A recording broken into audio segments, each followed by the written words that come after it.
नमस्कार। देखिए, हम तमिलनाडु के उस अंतिम छोर पे खड़े हैं जहां रामेश्वरम है, राम का वो स्थान जहां से श्रीलंका के युद्ध का शंखनाद हुआ था। उस समय भी एक राम सेतु बना था और एक राम सेतु जिसको कि पम्बन ब्रिज कहा गया है।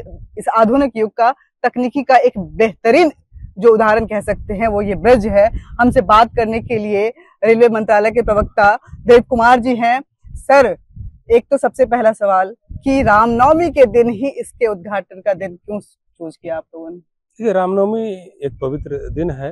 लाखों लोग इस दिवस पर भगवान श्री राम की जयंती मनाते हैं और हर्षोल्लास के दिन यदि कोई बड़ा काम हो तो उससे और ज़्यादा खुशी की बात क्या हो सकती है। तो माननीय प्रधानमंत्री जी ने इस ऑस्पिशियस डे को चुना है कि ये जो रामेश्वरम को भारत की मुख्य भूमि से जोड़ने के लिए जो नया पुल बना है वह राष्ट्र को समर्पित किया जाए। निश्चित रूप से जो अच्छा दिन रहता है उस दिन आप खुशी मनाते हैं, उस दिन आप अपने लोगों को अच्छी अच्छी चीज़ें गिफ्ट में देते हैं।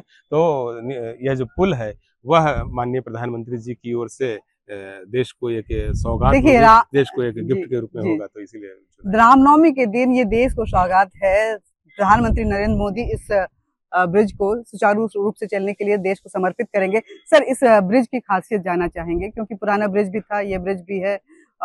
कितना खास है ये ब्रिज? यह ब्रिज जो है वो 2078 मीटर लंबा है और इसमें एक जो स्पैन है इसका, जिस पर हम लोग अभी खड़े हैं, 72.5 मीटर का है। ये लिफ्टिंग स्पैन है, ठीक है। तो लिफ्टिंग स्पैन वाला ये एशिया का पहला ब्रिज है और जब भी जहाज आएगा यहाँ पर तो उसको पार कराने के लिए इस जो स्पैन को जो है पूरी तरह से 17 मीटर की ऊंचाई पर आप देख सकते हैं वहाँ कंट्रोल पैनल बना हुआ है। वहाँ पर इलेक्ट्रो मैकेनाइज्ड सिस्टम से इसको लिफ्ट किया जाएगा 17 मीटर की ऊंचाई तक और नीचे से लाइन क्लियर लेने के बाद जहाज को एक छोर से दूसरे छोर तक ले जाया जाएगा। जो पुराना पुल है उसकी तुलना में यह पुल 3 मीटर ज्यादा ऊंचा है और जो इसका टॉप पॉइंट है वो 40 मीटर है समुद्र तल से। इसमें एक और सेफ्टी फीचर दिया गया है कि यदि कोई रास्ता भी भटक जाए जहाज तो जो मेन हमारा यह कॉलम है और पिलर है उसको डैमेज न करे। तो ये जो लाल और देखिए इधर ये हरे रंग का ये एक कर्व बना हुआ है, उधर एक ऑरेंज कलर का कर्व। इस मेन पुल को सुरक्षा प्रदान करने के लिए एक safety feature, additional safety feature इसमें